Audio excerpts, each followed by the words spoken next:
C++. Por eso, de hecho, Python justamente se encuentra escrito sobre esta capa abstracta, ¿no?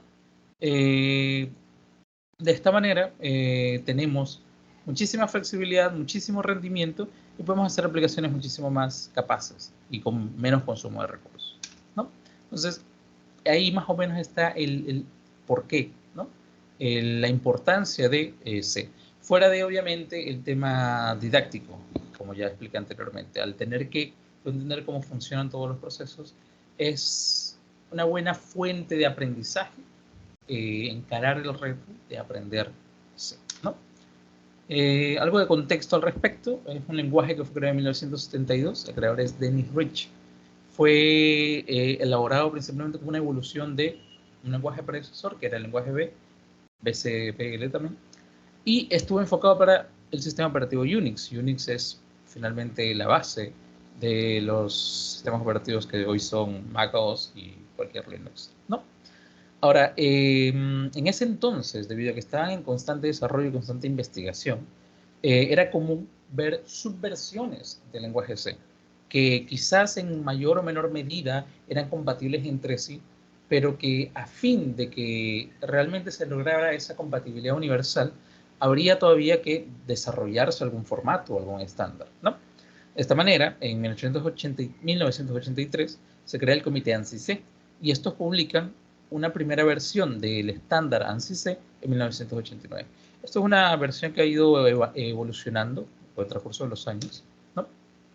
Pero lo que hace es tener generalmente las indicaciones o una guía, o ser una guía de referencia justamente de cómo debe estar construido un buen lenguaje C. La idea principal era ganar compatibilidad con todos los programas que se trabajaran en este lenguaje y permitir también justamente esa característica inicial que estábamos mencionando, que era la portabilidad entre distintas arquitecturas, ¿no? Voy a compartirles la cita en el chat. Ah, mira, han iniciado la grabación. Voy a compartir aquí en el chat. Este es un resumen, de verdad, de la referencia ANSI-C, ¿no? Y hay varios detalles muy importantes y llamativos de cómo funciona el lenguaje C. Van a ver, a medida que avanzamos, que en verdad el lenguaje C no es muy complicado, pero sí es algo verboso en algunos aspectos, ¿no? Más adelante, luego de esta clase, sería bueno que le dieran una chequeada a esa guía de referencia, ¿ya? Voy a darles ahorita mismo 2 minutos para que vayan revisando porque voy a checar algo, ¿ya? Si pueden ir abriéndolo, viendo más o menos, sobre todo la primerita página, ¿no? Porque voy a checar algo rápido y vuelvo. Me parece que ya han empezado la grabación, ¿vale?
Ok, chicos, disculpen. Voy a continuar entonces. Estaba revisando porque ya empezaron la grabación, justamente era porque Adrián ya había llegado. ¿Ok? Por ahí preguntan que MATLAB, ¿qué lenguaje utiliza? MATLAB utiliza un lenguaje propio que se llama .m. .m es el lenguaje directo en el que tú programas cuando utilizas la aplicación MATLAB. MATLAB, de hecho, es todo un entorno de desarrollo que es como un ID propio. Tú le descargas, es todo el ID, tiene un montón de herramientas para graficación, para análisis de datos, tiene Simulink, por ejemplo, para simulación de procesos, ¿no? Y tú programas diferencia entre ANSI C, no sé, me da la impresión de que tú tienes una mejor respuesta para eso. Supongo que son referencias o normativas diferentes, ¿no? Simplemente tendrán cambios específicos en cómo se debe desarrollar, o más bien cómo debe ser el lenguaje C entre uno y otro. Supongo que habrá cierto nivel de compatibilidad, pero supongo que son referencias distintas, nada más. Y para terminar, MATLAB justamente es eso, es todo un entorno, y el lenguaje que utiliza es .m. Hay, de hecho, una subversión de .m, está más limitada, pero es open source, a diferencia de MATLAB, que una licencia te cuesta creo que $2.000, no sé si anuales o al mes, es una locura. Y es ¿cómo se llama? Octave, me parece que se llama. Vamos a buscarlo por acá. Ahí está, GNU Octave. Esto trabaja con una, digamos, versión capada del lenguaje .m. Entonces una sintaxis muy similar. La cuestión es que MATLAB, obviamente, como tiene muchísimo más inversión, muchísimo más desarrollo, tiene ciertas funcionalidades adicionales que GNU Octave no tiene. Pero para desarrollo, para investigación, para open source, y tú, si quieres un lenguaje potente, sobre todo para ciencia e investigación, está bastante bien trabajar con esto. Se usa en muchas investigaciones, de hecho. LaTeX, ingeniería, pero cuando terminas la universidad, no tienes dinero para pagar. Sí, es que no pagas por el lenguaje, pagas por la licencia completa de todo el entorno, que viene por sí. Pero justamente para eso, una opción es GNU Octave, pero viene bastante limitado en muchos aspectos, ¿no? No tiene esas herramientas de simulación que tiene MATLAB, no tiene. MATLAB tiene un montón de herramientas adicionales, ¿no? Y LaTeX no es un lenguaje de programación. LaTeX me parece que se catalogaría como un lenguaje de marcado. Sería como hablar de un Markdown o un HTML, pero muchísimo más potente, y usado principalmente para investigación. No es, repito, un lenguaje de programación. Me parece que Overleaf, me parece que se llama. Ahí está. Overleaf es un entorno en línea en donde tú puedes no solo aprender LaTeX, sino trabajar en LaTeX directamente sin necesidad de descargar nada. Se usa principalmente para investigación, para desarrollo de artículos de investigación, tanto en ciencia como en ingeniería, o para la realización de libros. Lo bueno es que te da ¿cómo decirlo? Un nivel de compatibilidad y resolución mejor en los elementos. Puedes trabajar tú mismo las figuras vectorizadas, tú puedes literalmente hacerlas pedazo a pedazo, los vectores de las gráficas, de las imágenes que quieres trabajar, ¿no? Aunque también puedes, obviamente, ingresar imágenes prehechas, ¿no?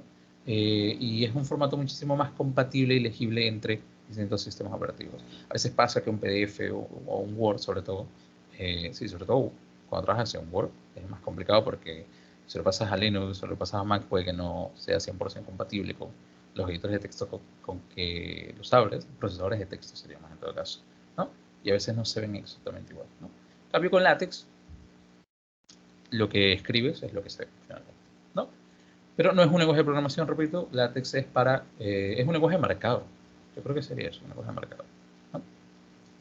Y para, finalmente, MATLAB, recomendaría, si no quieres gastar una licencia carísima, GNU Octave, ¿no? Pero fuera de ello, para ingeniería también, hoy en día se está usando mucho Python. Puede nuevamente no ser la versión más eficiente, pero la verdad es que .m y MATLAB de por sí tampoco es muy eficiente. MATLAB no es un lenguaje pensado tanto en tema de rendimiento, ¿no? O sea, yo creo que si lo comparas aquí con C y C++, quedaría al final en un ritmo similar a Python, la verdad. La ventaja es eso, son todas las herramientas adicionales que tiene MATLAB en su entorno de desarrollo, ¿no? Pero Python es una buena opción también para ingeniería. Muchísimos proyectos de ingeniería, aprovechando el tema de open source, de gratuidad y demás, de Python, hacen investigación con Python y aprovechan muchas librerías que hay ya implementadas en Python. Por ejemplo, en el tema de IoT, para hacer sistema de comunicación, para hacer control de sistemas de electrónica, puedes utilizar Python para comunicarte con dispositivos, con procesadores, con PLCs, ¿no? Entonces está bastante chévere. MATLAB gasta muchísimos recursos, porque es todo un entorno. O sea, no puedes simplemente abrir un editor de texto y trabajar en MATLAB, que puedes hacerlo, pero luego para la simulación y toda la cuestión, tú te abres el MATLAB y tienes que esperar ahí unos 5 minutos a que termine de abrir. O sea, es horrible eso. Pero bueno.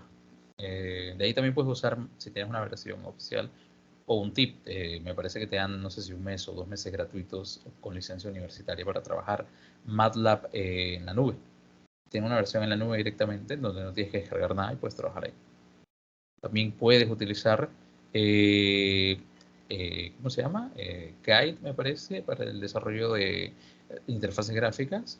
O App Design, me parece que se llama la nueva versión para el desarrollo de interfaces gráficas de MATLAB. También lo puedes usar, etc. Está muy bacán, ¿no? Ahora, siguiendo con el tema entonces, cerrando un poquito esos paréntesis, nuevamente esta referencia de C es como el estándar, ¿no? Regular más estandarizado, para la redundancia, de C, ¿no? Entonces sería bueno que por ahí le dieran una chequeada, viendo sobre todo que vamos a trabajar con este lenguaje en las próximas 2 semanas completas, ¿no? Eh, ahora, nuevamente, posteriormente se construyeron diversos lenguajes basados en C. ¿Qué diferencia tiene C++ de C? C++ ya tiene una implementación más enfocada a programación orientada a objetos. En C, tú puedes hacer de alguna u otra forma orientación a objetos, pero no son herramientas que estén completamente implementadas. Es como empezar a utilizar piedras para diseñar algo. Te va a salir, pero no va a ser tan eficiente o tan bonito, digamos, como lo sería en un lenguaje que esté enfocado para ello. ¿Cómo sería C++? Aparte del tema de orientación a objetos que tiene C++, hay otros aspectos adicionales. Me imagino que debe tener algunas funciones, algunos métodos que no están dentro de la librería estándar de C, ¿no? Pero el tema es este, C++ incluye toda la librería de C. Por lo tanto, un lenguaje en C, por lo regular, a menos que sea, no sé, algo muy específico de las últimas versiones de C, que sería raro igual, pero siempre va a ser compatible con C++, pero no viceversa, porque C++ tiene, como les mencioné, todas estas capas adicionales, ¿no? Fuera de eso, justamente como menciona Python con su versión más extendida, que es CPython, ¿no? Está escrito directamente sobre C. De hecho, cuando tú trabajas en el intérprete de C, hay código en C. El intérprete de Python que digo, hay este código en C que se mantiene gestionando ciertos datos, cierta metadata, ¿no? De las variables o los objetos que tú estás utilizando en tiempo de ejecución, ¿no? Por eso también es que al final estos lenguajes interpretados terminan siendo muchísimo menos eficientes, muchísimo más lentos, porque tienen muchas capas sobre las que se construyen y sobre todo sobre las que se ejecutan, ¿no? Vaya. Ahora, características destacables de C, vamos a mencionar algunas, ¿no? Uno es un lenguaje de programación de propósito general, como ya dije, puede utilizarse en cualquier área, no solo para el desarrollo de software, también para la automatización y control de microprocesadores, de microcontroladores, ¿no? Es un lenguaje de programación de nivel medio, ya lo expliqué. Tiene la flexibilidad y la sintaxis de un lenguaje de alto nivel, pero aparte permite el control y el manejo de aspectos del proceso y la memoria que lo dotan de características de bajo nivel, ¿no? Es un lenguaje de programación semi-estructurado. ¿A qué refiere esto? Es que soporta ciertas estructuras lógicas, ¿no? Como sería un if, un else, los ciclos de repetición, algunos segmentos de funciones, ¿no? Entonces, que son aspectos regulares que hoy en día se ven en cualquier lenguaje de programación, ¿no? Pero antes no era tan común, ¿no? Ahora, la cuestión aquí es cómo podemos probarlo, ¿no? La típica es, podemos entrar a Replit literalmente hacer un nuevo template en C y empezar a trabajar ahí. Ahí nos saltaríamos el paso de compilar, porque no sé si recuerdan de la primera clase, voy a pasarles el replay, igual por si quieren entrar. No sé si recuerdan la primera clase, pero C es un lenguaje compilado, que diferencia de los lenguajes interpretados como Python y JavaScript. Tú tienes que tomar tu código fuente, compilarlo y convertirlo a código byte o lenguaje máquina, para que lo pueda entender la máquina, ¿no? Si no haces este proceso, no hay forma de que puedas ejecutar. La diferencia con el lenguaje interpretado es que en tiempo de ejecución este código se va traduciendo y se le van dando los procesos a la máquina, ¿no? Otra cuestión importante sería, ya si quieren trabajarlo de forma más clásica, yo recomendaría esto de hecho, es venir y tratar de instalar las extensiones y el compilador necesario para trabajar en su equipo directamente. No. Para el caso, a mí me gusta utilizar en este caso, vamos a utilizar esto, es VS Code, ¿ya? Vamos a cerrar esto por acá. Pero ustedes pueden utilizar directamente el editor de código que quieran. Yo prefiero VS Code, tiene muchísimas extensiones para casi todo. Entonces, no hay mucho pierde por ahí. En este caso hay unas instrucciones muy específicas, voy a compartirlas por acá, de cómo instalar el tema del compilador. No sé si quieren alguno, le gustaría ver más o menos cómo hacer el proceso. Pero en general, aquí en este caso yo recomendaría instalar MinGW, ¿no? Pueden ir por aquí está, me parece, aquí está.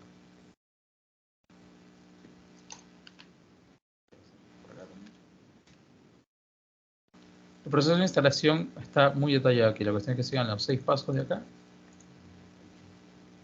Y van a tener, lo primero es descargar esto. No lo voy a descargar porque yo lo tengo instalado. Ejecutan el instalador y es, sinceramente, sí, traté de instalar en el folder principal, así como está definido. No cambien nada.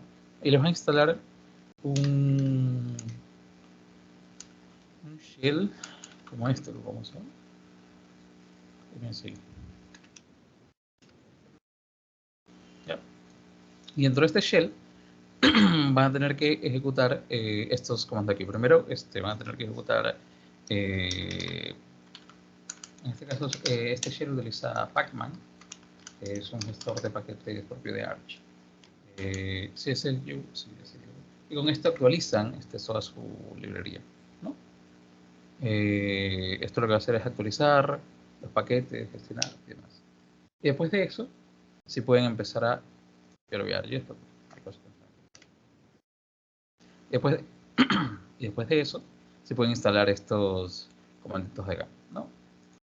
Pacman, simplemente es cuestión de copiar. Bueno, cuando termine esto.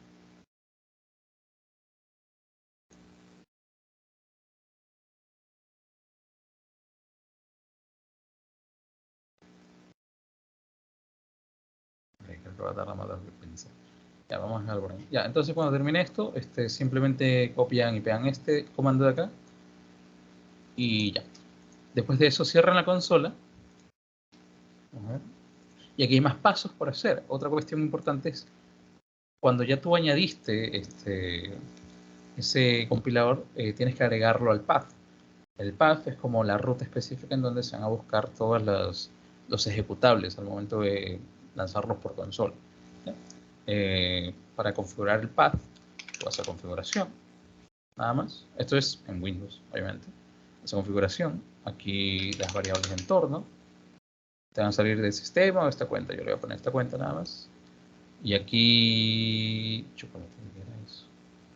Bien, aquí buscan que dice path, le van a editar y van a agregar la ruta en donde se instaló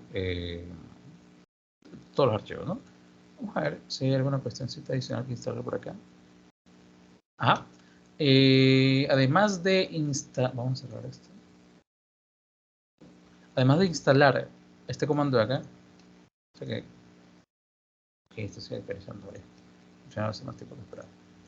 Después de actualizar esto que son las instrucciones oficiales de MSIS, ¿no? Van a instalar también este comandito acá. Que esto ya es propio de las instrucciones de Visual Studio Code para instalar el compilador, ¿no? Esto de aquí también va a ser otro proceso de instalación, vuelvan a cerrar la consola y después de eso sí van a configurar el pad, ¿no? En el pad van a buscar exactamente la ruta que les menciono aquí. Por eso yo les decía que traten de instalarlo en la ruta por defecto, para que no haya problemas, ¿no?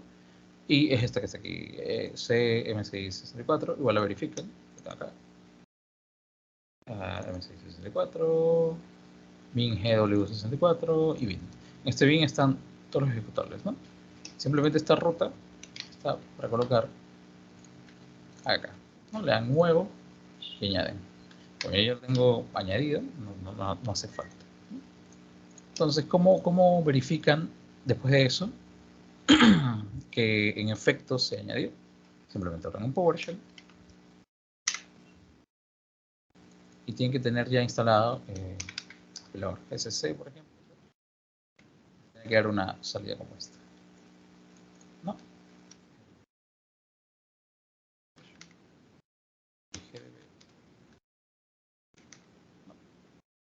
Nada más eso. De todas formas, si no tienen tiempo, si no desean instalar, siempre es confiable Replit. Pero en este caso, pero en este caso no haríamos el proceso de compilación como tal, ¿no? Aparte, tienen que entender también que Replit trabaja bajo un servidor Linux. Entonces pueden que algunas cuestiones que sean 100% enfocadas a Windows no funcionen como tal. Pero en general no es la parte cruda del código, solo son funciones muy específicas, ¿no? Esto va a cerrar, ya terminó. Ya, como les decía, esta cuestión era venir, copiar el comando acá y pegarlo acá. Yo lo voy a dar que no ahorita porque no quiero hacer este proceso por ahora. Ya tengo el compilador, entonces vamos a cerrar por ahí. Ya. Si tienen alguna complicación, alguna cuestión de la instalación o no les funciona algo, por ahí me lo pueden decir, ¿no? De todas formas, por temas de la clase sería mejor igual usar por ahora Replit, pero estaría bueno que leen una chequeada de esta documentación que traten de instalar, ¿no? Aquí un breve ejemplo igual para probar. Entonces vamos a tratar de checar esto, ¿no? Puede ser para empezar. Este es el ejemplo principal de un error, de hecho. Entonces vamos a ver cómo es la estructura de un programa en C. Cómo es, digamos, esta estructura de bloques, ¿no? Que debe tener principalmente, ¿no? Primero, lo principal que van a ver en un programa en C, un archivo de texto que tenga código escrito en C, es las directivas de preprocesador. Las directivas de preprocesador siempre van en la parte de arriba y van con un niche, con un hashtag, ¿no? Tienen alguna palabra clave y algún parámetro adicional, ¿no? En este caso, por ejemplo, si han llegado al tema de módulos en Python, esto lo que hace es incluir toda la librería stdio.h, que tiene ciertos métodos, ciertas funciones asociadas, ¿no? Dentro del código que vas a utilizar. En este caso, por ejemplo, aquí se va a utilizar printf, que sería printf, que sería igualito a lo que sería print en Python, ¿no? Que es propio de esta librería. Entonces nosotros le decimos al preprocesador que el preprocesador se ejecuta durante el proceso de compilación. Mira, yo voy a utilizar estas funciones que están aquí dentro, ¿no? ¿En qué momento? No sé, en cualquier parte de mi código. Pero las voy a utilizar, por eso les estoy llamando, ¿ok? Después de eso, está el proceso de declaración de funciones. Como yo les mencioné antes, brevemente, en C siempre hay una función main, una función principal que tiene el código que se va a ejecutar al momento de llamar a la aplicación. Ya. Si tú tienes otras funciones declaradas, lo normal sería que en la función main estas se llamen, ¿no? Tú puedes, por ejemplo, aparte tener otra función declarada que haga un proceso numérico, que haga una validación, ¿no? Pero al final lo que se va a ejecutar es el bloque que está dentro de int_main, ¿no? Porque esta es la función principal. Este int simplemente es parte de la sintaxis de C que define lo que va a devolver la función. Porque a esta altura ya deberían haberlo visto en Python. Todas las funciones son simplemente estructuras de código que se pueden reutilizar en distintas secciones de un programa, ¿no? que pueden o no retornar algo. Generalmente una función se llama para hacer quizás el procesamiento de unos datos iniciales y yo necesito tomar de vuelta ciertos valores, ¿no? En este caso se le dice por defecto nada más que se va a volver un entero y como no se va a utilizar más nada fuera de esto, se devuelve un cero. Ya, nada más, ¿no? Si no se coloca, por defecto, me parece que en C ya toma un retorno en cero directamente, ¿no? Ya. Después de esto está la declaración de variables. A diferencia de Python, tú aquí sí tienes que declarar las variables y el tipo de dato que va a utilizar esa variable antes de poder utilizarlas en el código, ¿ya? En este caso, este es el proceso de declaración, pero todavía no se inicializa. No sé si recuerdan, pero el proceso de vida de las variables era primero ser declaradas, luego inicializadas, finalmente utilizadas durante todo el código, y cuando ya muere el código o deje de utilizarse, esta se saca de memoria, ¿no? El tema de inicializar en Python se hace directamente con la declaración, porque tú dices normalmente nombre igual a tal, ¿no? Pero en C o los lenguajes como C, tú primero debes inicializar, tú debes decir qué tipo de dato corresponde a esa variable y recién después de eso puedes utilizarlo. Y si tú intentas anexar un dato que no corresponde al tipo de dato que está asociado a esto, te va a dar un error, no va a funcionar. Sin embargo, en C vamos a ver más adelante que hay ese cambio de tipos entre datos, ¿no? Entonces, implícitamente no se hace como en Python, pero explícitamente yo puedo decir, ya no quiero que esto sea un entero, quiero que esto sea un float, ¿no? Después de eso están simplemente dos impresiones acá. Esto no se nota muy bien, aquí esto debía ser una toma de datos, pero simplemente se imprimir en pantalla esto, ¿no? Y después se cierra, ¿no? Y ya con esto estaría cerrada la estructura de un programa en sí, ¿no? Las directivas del procesador, la declaración de la función principal y aparte de cualquier función adicional que haya, declaración de variables, esta sería sí, el proceso de declaración, bueno, esto está mal puesto, y el proceso de inicialización sería darles un valor, ¿no? Vamos a ver más adelante otra cosita. Entonces, vamos a ver un ejemplo primero. Vamos acá. Vamos acá. No. En este caso tengo el típico Hello World, ¿vale? Vamos a borrar esto de acá por ahora. Aquí tengo el típico Hello World. Esto lo único que hace es llamar a nuevamente incluir stdio.h, ¿no? Que es la librería que tiene, como les mencioné, la función printf, ¿no? Y después, dentro de la función principal, llamar nada más esa impresión y decir en pantalla.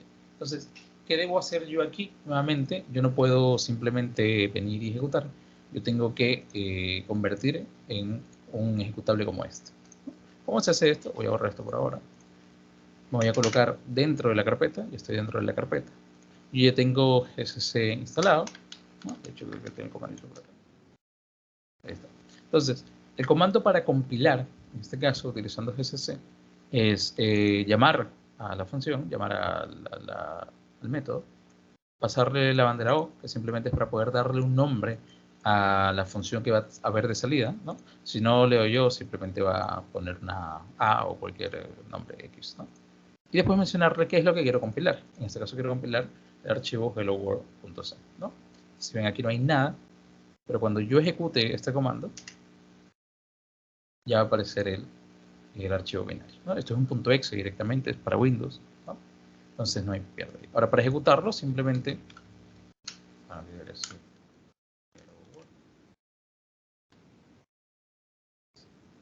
¿qué es lo que hace? Esto es, lo único que va a hacer es simplemente imprimir en pantalla una punta, ¿no? Una punta. Entonces, el proceso siempre es el mismo. Escribes el código, verificas que el código está bien, obviamente. Compilas, si no hay un error en el proceso de compilación, tienes un ejecutable que puedes utilizar, ¿no? Vamos a ver el mismo ejemplo entonces, aquí en el Replit. Para cómo sería, vamos a hacer el Replit.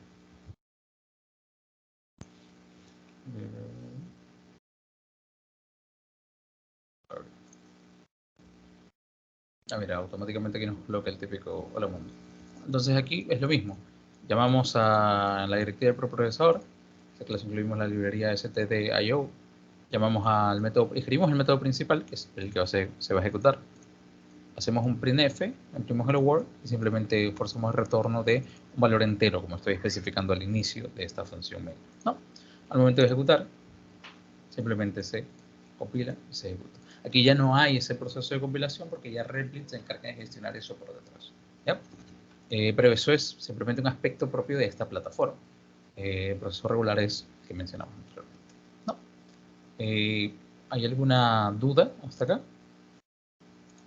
¿Alguna duda con respecto a la estructura?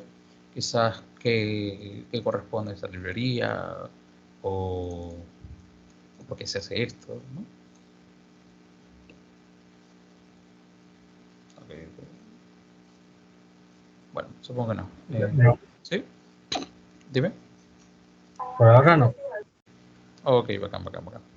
Ya, entonces, hasta ahora bastante sencillito. Vemos que la estructura es bastante legible, es muy similar quizá a lo que hemos visto. Aquí este aspecto aquí nada más es un carácter de escape. Nosotros le decimos, hey, lo que voy a decir después de la barra invertida es algo que va a significar algo. En este caso esta n representa solo un salto de línea para que el cursor, ¿no? Luego en la consola no quede en la misma línea, no quede aquí arriba, sino que quede aquí abajo.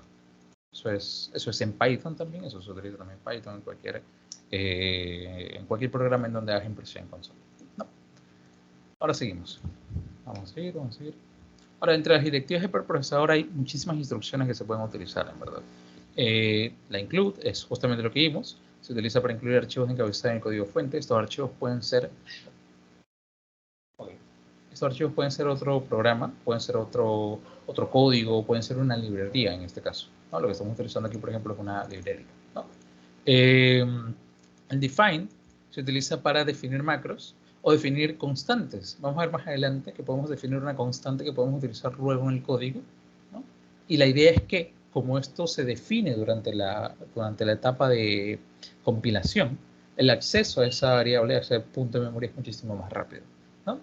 Luego estas directivas son aspectos más avanzados que por ahora no vamos a ver, pero es una buena idea que puedan más o menos saber qué representan, ¿no? Vamos a seguir. Entonces, las dos más importantes en este caso van a ser estas dos. Include, para incluir en nuestro código, durante el proceso de compilación, código adicional, ya sea de otra librería o de otro programa .c que hayamos escrito. Y el define para definir principalmente, en este caso lo vamos a usar para definir constantes, ¿no? Ahora, vamos a ver un poquito el tema de los datos. Ya vimos que antes de yo poder utilizar, bueno, aquí no lo vimos, ¿vale?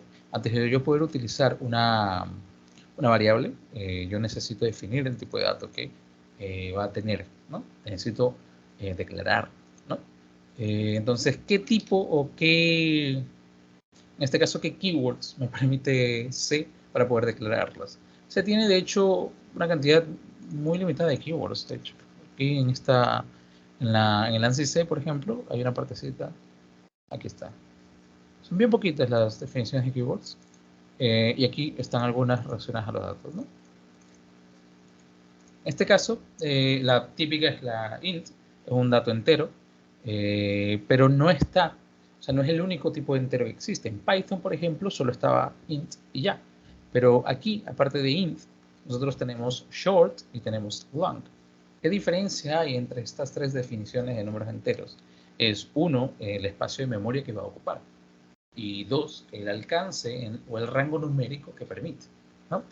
En int es un rango intermedio de alcance numérico, intermedio entre comillas, porque en verdad son valores muy grandes que van desde menos, por eso son 214 millones, estoy seguro, ¿no?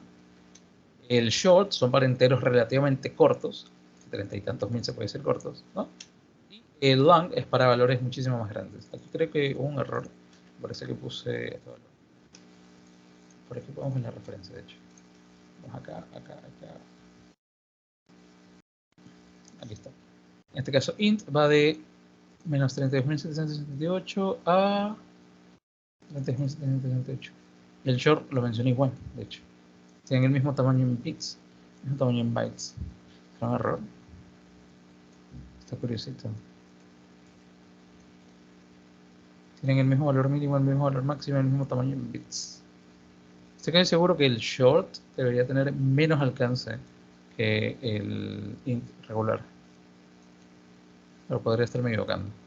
Vamos a ver. No, pero en general pueden ver que lo que más varía es el tamaño en bits. Entonces, si se quiere usar de forma eficiente la memoria en este aspecto, es bueno saber el rango de valores con el que vamos a trabajar y definir las variables en base a esos límites, ¿no? No tendría sentido utilizar un long que tiene el doble tamaño en bits, doble tamaño en bytes, realmente, si no vamos a realmente utilizar toda esa extensión numérica que permite, ¿no? Ok. Entonces, 3 tipos enteros y en este caso 2 tipos de flotantes. Los flotantes son números decimales, ¿no? Y es el mismo aspecto. Un float tiene un límite de decimales establecido y para cuando se quiere muchísima mayor precisión, un double. ¿Qué diferencia hay? Vamos a ver de nuevo la referencia. Vamos a ver, están por aquí adelante, me parece float, double, y hay long double también, no lo he puesto en la diapositiva, pero es nuevamente el tamaño en bits, pero también el valor mínimo y valor máximo que pueden alcanzar, ¿no? Entonces, es bueno tener esta referencia para saber que cada aspecto o cada variable que nosotros vamos a definir finalmente va a tener un impacto en la memoria. Y si queremos sacar el máximo provecho, finalmente, el rendimiento que me permite obtener programar en C, yo debo tener bien establecido este aspecto. Entonces tenemos 3 tipos enteros, int, short y long, que pesa cada uno más que el anterior, en el orden de short, int, long. Y tenemos float, double y long double, ¿no? Que nuevamente cada uno pesa en tamaño de memoria más que el anterior, ¿ok? En general no vamos a necesitar llegar a long double, pero es bueno tenerlo como referencia. En este caso, char es un tipo de dato que se utiliza principalmente para almacenar un solo carácter. Un char es un byte directamente en el espacio de memoria, ¿no? Y estos rangos de valores hacen referencia al valor numérico ASCII, me parece que se pronuncia. ¿Ya? Creo que lo podemos ver. Está por acá.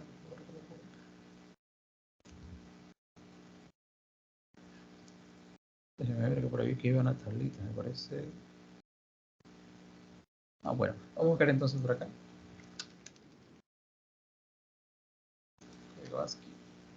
Entonces, cada uno de estos elementos, ya sean hashtag, número de signo del dólar, también podemos establecer números, pero en formato string, en formato char, en formato carácter, ¿no? O ya sean las letras también con acentos, bien definidos por un número ASCII establecido, ¿no? Y entre el menos 128 y el 127 son los que permite un char definir. Sería cuestión de pasarle simplemente un valor numérico representando estos elementos, ¿no? Ahora, hay algo adicional y es, más que un tipo de dato, es como un prefijo que se le puede dar a estos tipos de datos anteriores.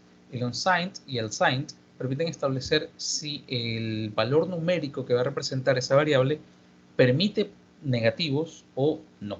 En este caso, por ejemplo, un signed sería la representación regular.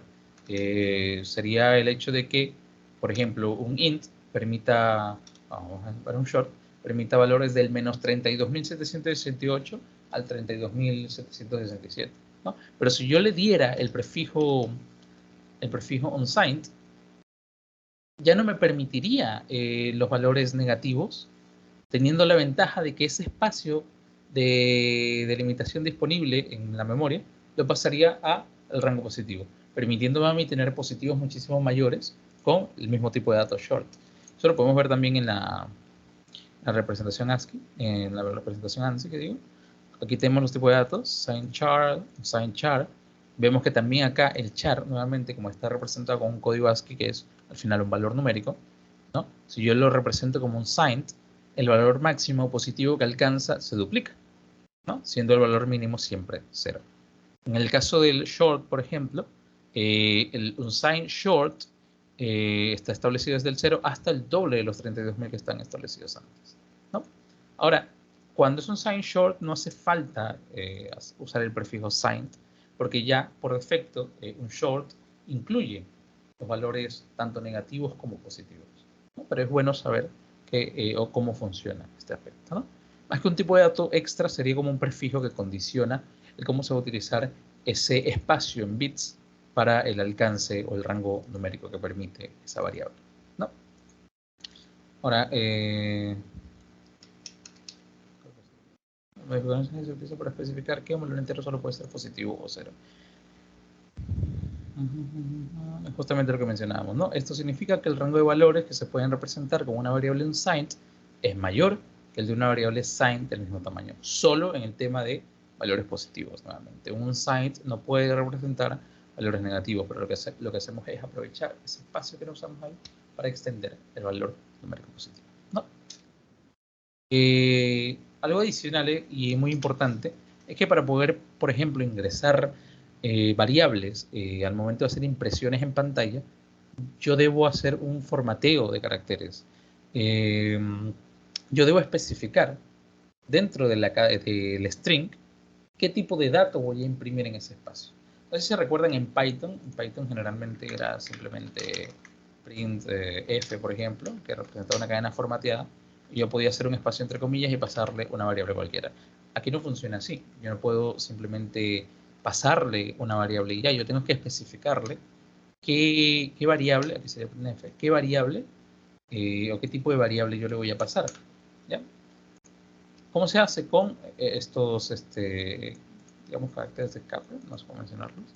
Pero entonces, dependiendo de qué tipo de variable yo le voy a pasar a esa cadena, va a ser el tipo o el tipo de formato que le voy a mencionar. En este caso, por ejemplo, el signo de porcentaje IF especificaría que se va a imprimir una variable o un dato de punto flotante, son aspectos decimales. El porcentaje C sería para exprimir caracteres individuales o char, ¿no? El porcentaje D para enteros y porcentaje S para cadenas de caracteres extensas, o sea, strings completos. ¿Okay? Vamos a ver más adelante cómo funciona esto con un ejemplo. ¿Okay? Va a quedar muchísimo más claro. Pero vamos a hacer un salto a un aspecto adicional, que serían los operadores aritméticos. Estos son iguales en todos los lenguajes de programación, aquí no hay pierde. Lo único que cambiaría, por ejemplo, con lo que hemos visto en Python, es que aquí sí se permite utilizar los valores de incremento o decremento con el más y el menos, ¿no? Entonces, por ejemplo, si yo tuviera una variable, voy a poner cualquier cosa acá, ¿no? Una variable que vale 5, si yo le doy var más, ese 5 va a extender a un 6 directamente. Y si le doy var menos, ese 5 va a disminuir a un 4, ¿no? Eso es lo que representan estos aspectos acá. Ahora, para el tema de potenciación, de potencia, en Python utilizábamos el doble signo asterisco, ¿no? Con esto nada más, ¿no? Pero aquí no está en los operadores aritméticos base, digamos. Lo que se tiene que utilizar es una función llamada POW, ¿no? Que me permite a mí pasarle un número y la potencia a la que quiero elevar ese número, ¿no? Vamos a ver en un ejemplito más adelante cómo funciona también ese aspecto, ¿ok? Entonces, para tratar de entender bien, o tratar de sintetizar, digamos, estos aspectos que hemos visto, ¿no? Sobre todo el formateo de caracteres, que puede sonar un poquito raro, ¿no? Y cómo se declaran las variables, ¿no? Vamos a tratar de hacer un ejemplo breve, ¿ok? Vamos a hacer un pequeño programa que pida por teclado dos números, en este caso van a ser dos enteros, calcule la suma y la multiplicación de los dos números introducidos. Y luego muestre por pantalla, finalmente, los resultados de los datos enteros, ¿ok? Vamos a ver directamente el ejemplo. Lo tengo por acá. Parece acá. Ahora, okay. Nuevamente, las partes de o la estructura de un programa escrito en C. Tú tienes las declaraciones en preprocesador. En este caso estamos utilizando include porque estamos llamando a dos librerías, digamos, a dos módulos de C, de la librería estándar de C. En este caso es con.io y std.io, ¿ok? ¿Por qué? Porque nosotros estamos utilizando, en este caso en el código, dos funciones. Yo ya les dije que printf era parte de esta librería, std.io. Por lo tanto, este scanf forma parte de con.io. ¿Okay? Ahora, nuevamente, la función main principal, que va a ser lo que ejecute el programa, y hacemos la primera declaración de variables. Yo podría haber hecho simplemente un int n1, ¿no? Y un int n2. Y con esto hubiera bastado, pero a mí me permite simplificar, si son dos variables del mismo tipo, simplemente declararlas en una misma línea, ¿no? Nuevamente, voy, imprimo en pantalla una bandera al usuario, introduzca el primer número entero en este caso. Y aquí ya vienen cositas nuevas, digamos, ¿no? En este caso estoy utilizando scanf, que sería el símil al input de Python, ¿ok? La diferencia es que en Python yo podía poner un mensaje, en este caso no, scanf no permite eso, ¿no? Por eso yo utilizo el printf en una línea anterior. Y lo que le digo es lo siguiente, tú vas a tomar el valor que va a entrar en consola como si fuera este tipo. ¿Y qué representaba el porcentaje de? Si regresamos a la referencia, el porcentaje de se utiliza para imprimir valores enteros. En este caso vamos a formatear un valor entero que vamos a recibir por consola, ¿no? Y luego lo vamos a incluir en la variable que ya hemos declarado, n1.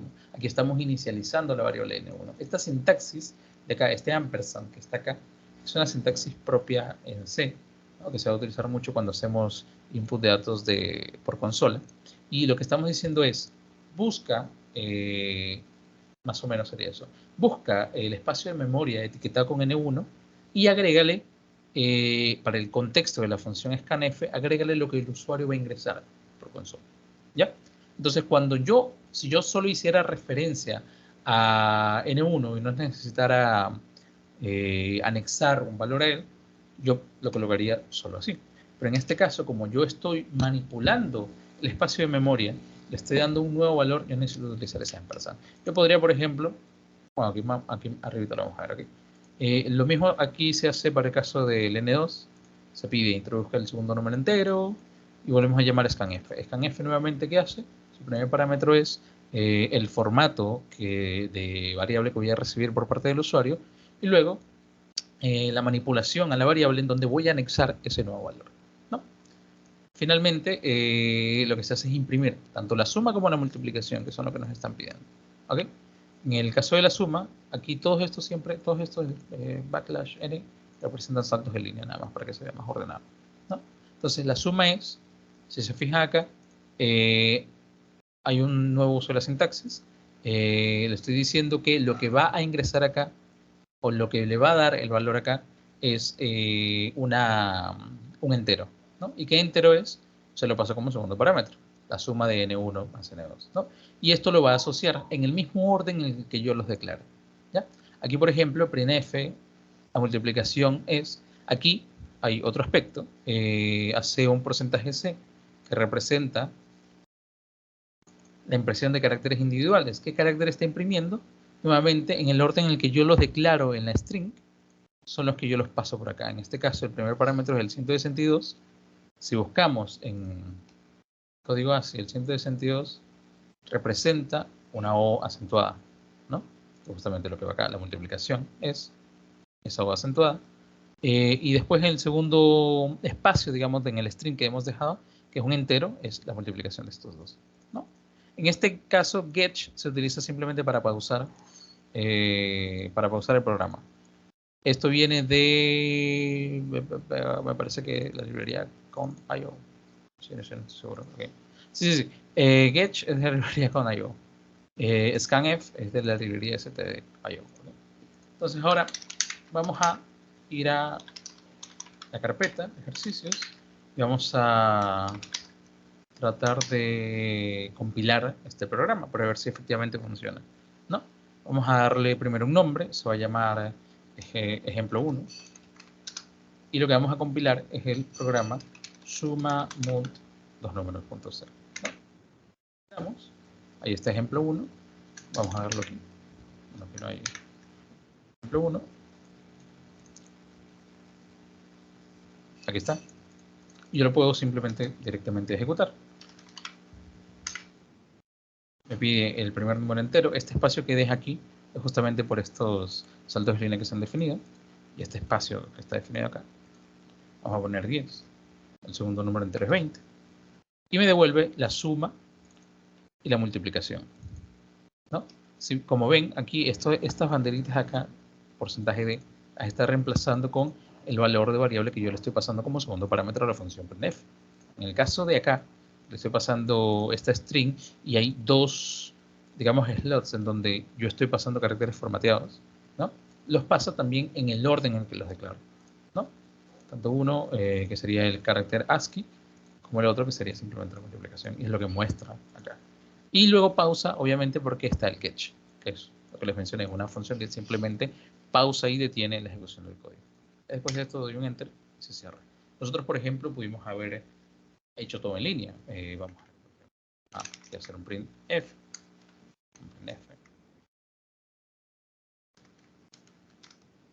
Vamos a hacer el backslash para que se vea ordenado. Y vamos a poner la suma es porcentaje de y la multiplicación es porcentaje de. Aquí me está autocompletando el copilot, pero vamos a hacerlo. Bueno, esto está aquí. Entonces, en el mismo orden en que yo declaro los espacios, aquí me falta esto. Algo importante es que aquí siempre en cada línea de ejecución se tiene que colocar un punto y coma, ¿ya? En el mismo orden en el que yo declaro, ¿no? Los caracteres formateados son los que tengo que pasar acá, ¿ya?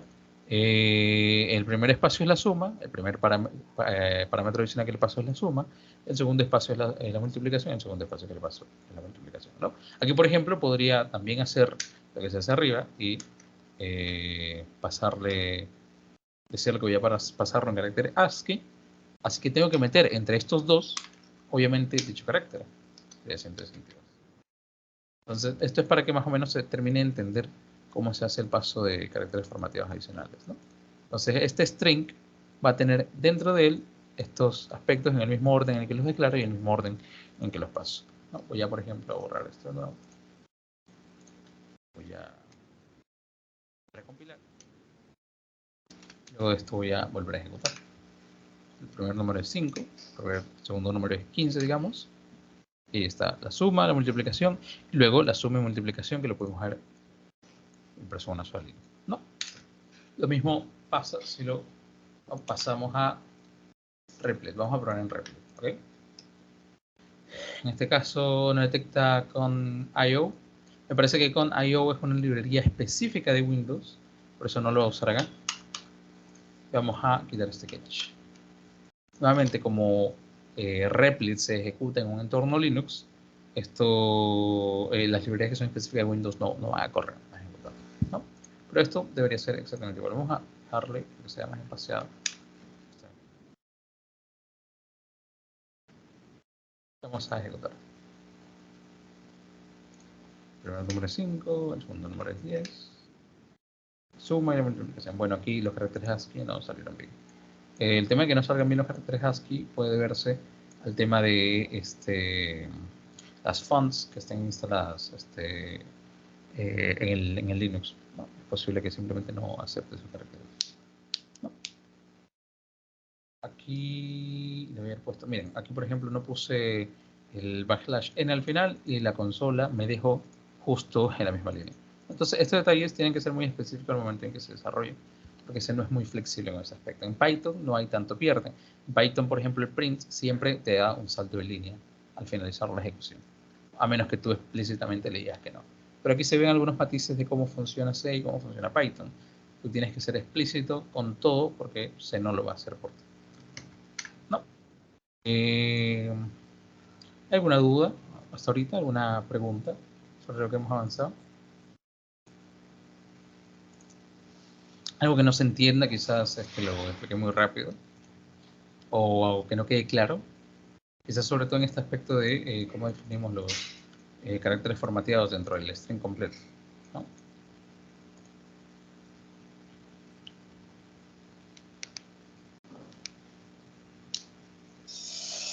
Okay. Voy a suponer que no. Vamos a seguir avanzando entonces. Los operadores aritméticos, este es el ejercicio 1. Okay, vamos a ver ahorita un ejercicio breve, va a ser muy similar. Me gustaría más o menos ver si pueden intentar hacerlo. Es escribir, es la misma sintaxis, el mismo formato que el anterior, pero en este caso vamos a pedir por teclado la nota de 3 exámenes, ¿no? Datos reales hace referencia a que son flotantes, pueden ser decimales. calculé la nota media de los 3 exámenes. Recuerden que la nota media es simplemente la suma entre la cantidad de elementos que se sumaron, ¿no? Y mostrar por pantalla el resultado. Dato real también en flotante, ¿no? Voy a pasarles este ejercicio. Me gustaría que tratara por ahí alguno. Vamos a ver 5 minutos y seguimos.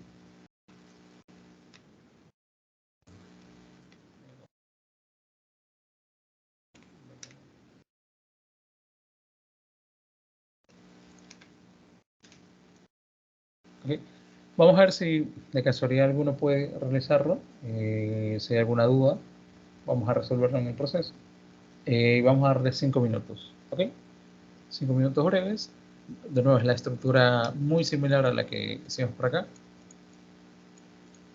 Van a necesitar simplemente definir las variables iniciales. Como son decimales en este caso, tienen que hacerlo con floats. ¿Ok? Y después van a simplemente ir pidiendo. Ya ven que aquí, por ejemplo, cuando le cambié el tipo de datos float, aquí ya me generó un error. Me dice, especifica int, el formato que yo le voy a pasar acá, pero la variable que estoy mencionando aquí es un float, ¿no? Entonces, es muy estricto con el tema de tipo de datos esto. ¿Okay? Entonces, sería bueno que traten de intentarlo. Vamos a darle 5 minutos. Después de los 5 minutos, si no pueden resolverlo, vamos a resolverlo juntos, ¿ok? Hasta las 9:39.